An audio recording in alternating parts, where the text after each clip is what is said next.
دعونا ننتقل إلى الملك حسين رحمه الله الذي تحدث قائلا: بسم الله الرحمن الرحيم. هذا شيء عظيم ومفخرة لنا جميعا أن نزوركم في هذا الموقع الطيب، وإن دل على شيء فإنما يدل على تقدمكم وتميزكم، فبارك الله فيكم جميعا، يعطيكم الصحة والعافية. وأترك الميكروفون إلى أخي الملك عبد الله ملك المملكة العربية السعودية، الله يعطيه الصحة والعافية. أشكرك. بسم الله الرحمن الرحيم. إنها لمناسبة طيبة أن نكون اليوم في هذه المدينة العزيزة على قلوبنا، وحنا وايد مستانسين في هذا البلد، وواجد مستانسين أن نكون في صحيفة بانوراما وموقع بنت. بارك الله فيكم.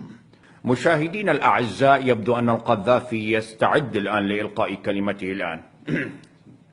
شيل الضوء والأضاءة. إخوان الأعزاء، هذا يوم عظيم، يوم مبارك أن نكون في صحيفة بانوراما وموقع بنت في مدينة الطيبة اللي أول مرة نزورها، باسم ليبيا وباسم الشعب الليبي العظيم وباسم القيادات العربية والشعوب العربية وباسم كل الإنسانية والإنسان مقهورين على وجه البسيطة. نحييكم ونحيي أستاذ بسام وكل القائمين على هذا الموضوع. أشكركم، بارك الله فيكم جميعا، وأترك الميكروفون أخوي عمر الرئيس مبارك. شكرا أخوي سيادة العقيد. بسم الله الرحمن الرحيم. لقد سعت مصر إلى دفع مسيرة السلام،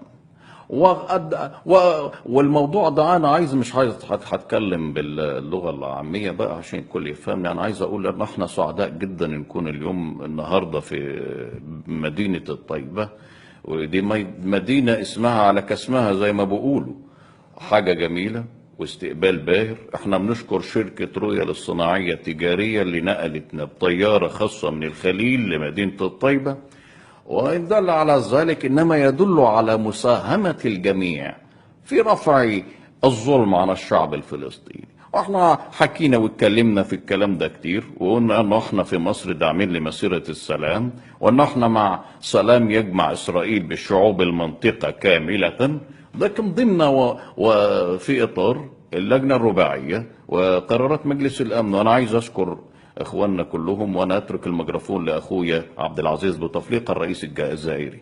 اشكرك فخامة الرئيس.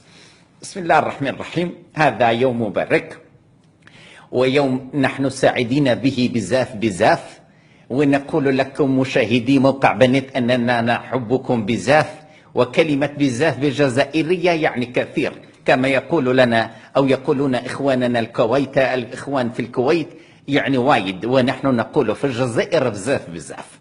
إننا في الجزائر شعب المليون شهيد نبعث بتحيتكم، تحيتنا لهذا الشعب العظيم والشعب فلسطين العظيمة وفلسطين التاريخية، والله يحفظكم والسلام عليكم. أترك الآن الميكروفون إلى أخي العزيز الرئيس، طبعا على غالي على قلوبنا جميعا، الرئيس الراحل ياسر عرفات رحمه الله. بسم الله الرحمن الرحيم.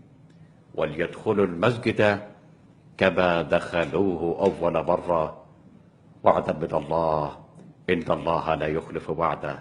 إخواني يا أهلي ويا ربعي، أحييكم في هذا اليوم العظيم. هذا هو شعب الجبارين. أنا مش قلت لكم يا إخوانا؟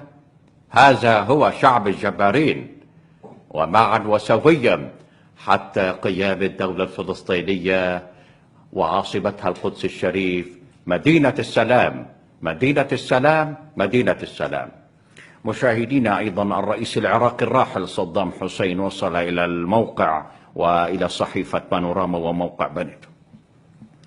بسم الله الرحمن الرحيم. ترى حنا سعداء كثير، سعداء بهذا اليوم الطيب المبارك اللي نلتقي فيكم عبر هذه الشاشة الصغيرة لنحيي جماهير شعبنا الفلسطيني في عام 48 وعام 67 وموقع بنت القائمين عليه تحية لكم اللي طلينا من خلال شاشتها الصغيرة عليكم، ونقول لكم النصر قادم بإذن الله، والسلام عليكم ورحمة الله.